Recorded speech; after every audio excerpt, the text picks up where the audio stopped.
열린교회 성도 여러분 안녕하세요. 이 시간에 구약 이야기 성경 공부 함께 진행하도록 하겠습니다. 오늘부터는 구약의 민수기서를 통해서 하나님이 주시는 은혜를 함께 나누고자 하는데요.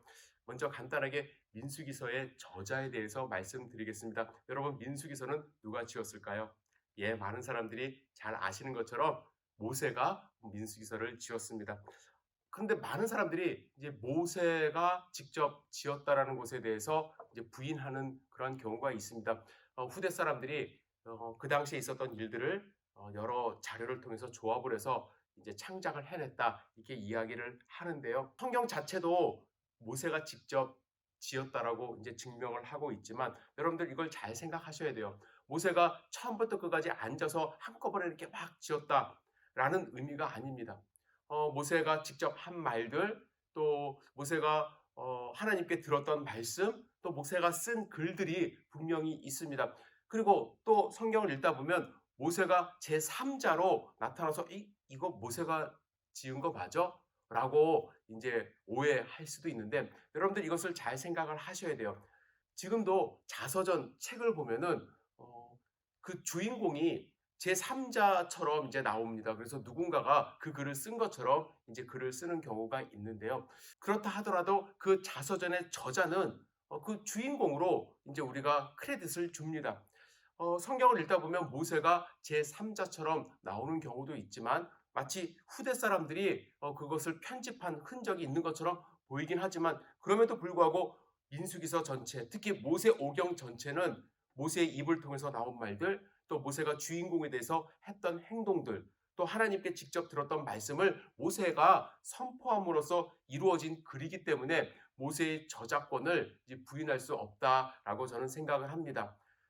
오해하지 마세요. 모세가 처음부터 앉아갖고 끝까지 지금 무슨 소설을 쓰듯이 그렇게 직접 썼다라는 의미는 아닙니다. 여러 가지 조합된 글들이지만 그럼에도 불구하고 모세의 저작권을 우리가 의심할 필요는 없다라고 생각을 합니다. 그러면 민수기서는 왜 지었을까? 기록 목적이 분명히 있는데요. 첫 번째는 교육적인 목적이 있습니다. 민수기는 새 영역에서 백성들을 교육하는데요. 첫 번째, 이스라엘 백성들이 지금 어떤 상황이죠? 예, 시내산 광야에서 이제 가데스 바네아로 이제 이동을 하는 그 출발점에 서 있습니다. 그래서 이 광야길을 가는 여행 중에 어떻게 질서를 지켜야 되는지 또 어떠한 규율을 가져야 되는지에 대해서 하나님이 교육하는 그러한 말씀이 있고요. 두 번째는 앞으로 이동 시에 제사장들과 레위인의 임무 수행을 위한 가르침이 나옵니다.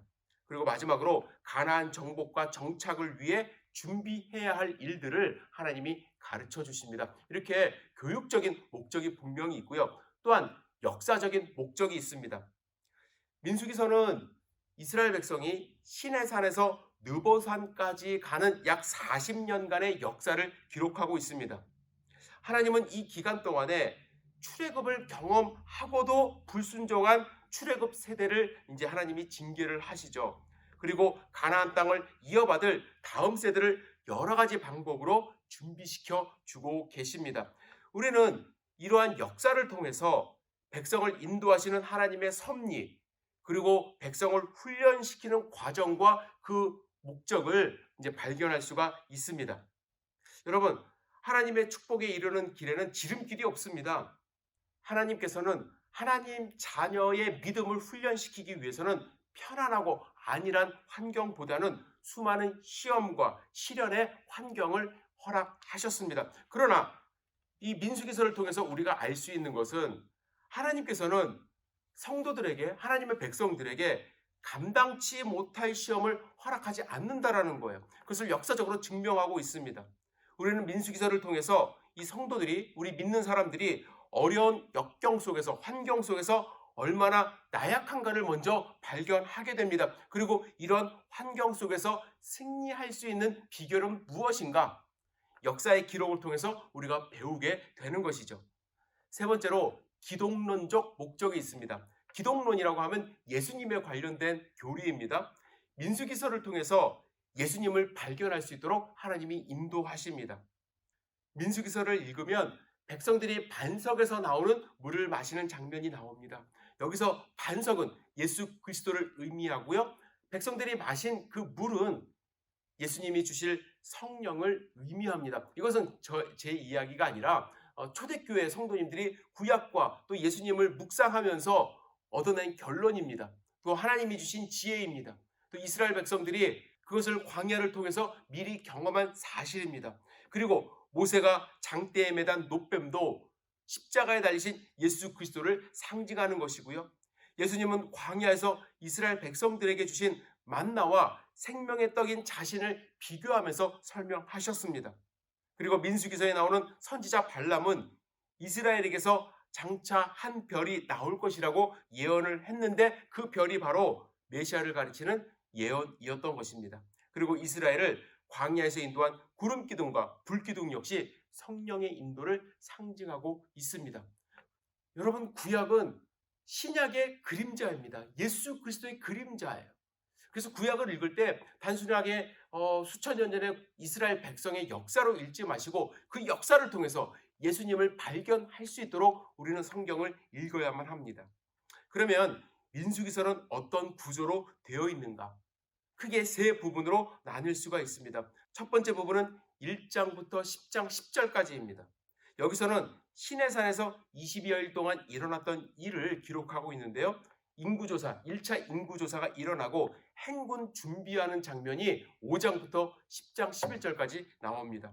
두 번째 부분은 10장 12절부터 25장까지의 내용인데요. 여기는 이스라엘 백성들이 38년간 광야에서 경험했던 일들을 기록하고 있습니다.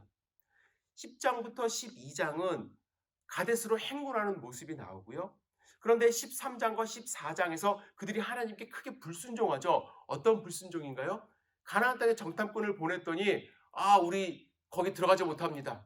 뒤로 다 이제 나자빠진 거예요. 우리는 메뚜기와 같습니다. 라고 이야기를 합니다. 그래서 하나님이 이들이 아직 훈련이 안 됐구나 라고 생각을 하시면서 1세대 출애굽한 세대는 가나안 땅에 못 들어가게 이제 결정을 하셨고 광야에서 태어난 세대를 중심으로 해서 이제 가나안 정복을 하려고 하나님이 이제 결정을 하십니다. 그래서 15장부터 19장은 광야에서 유랑하는 모습이 나오고요. 20장에서 25장은 모압으로 행군하는 그 기류에 있었던 일들을 기록하고 있습니다.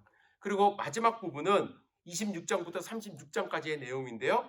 26장과 27장은 2차 인구조사, 40년 동안 광야 생활한 후에 인구 변화가 있었는가를 이제 하나님이 보고자 하신 거고요. 그리고 율법의 요약이 28장부터 30장까지 나오고 31장부터 36장은 요단 동편을 점령하는 내용이 담겨져 있습니다. 그럼 오늘은 1차 인구조사의 의미를 잠시 생각해보고 강의를 마무리하도록 하겠습니다. 모세는 하나님의 명령에 따라 이스라엘 자손 중에서 20세 이상 된 남자의 수를 가족과 종족을 따라서 계수하기 시작합니다. 1장 2, 3절에 나오는 내용입니다. 하나님께서는 이 일을 효과적으로 할 수 있도록 각 종족별로 족장을 세워서 이 일에 협조하게 되죠.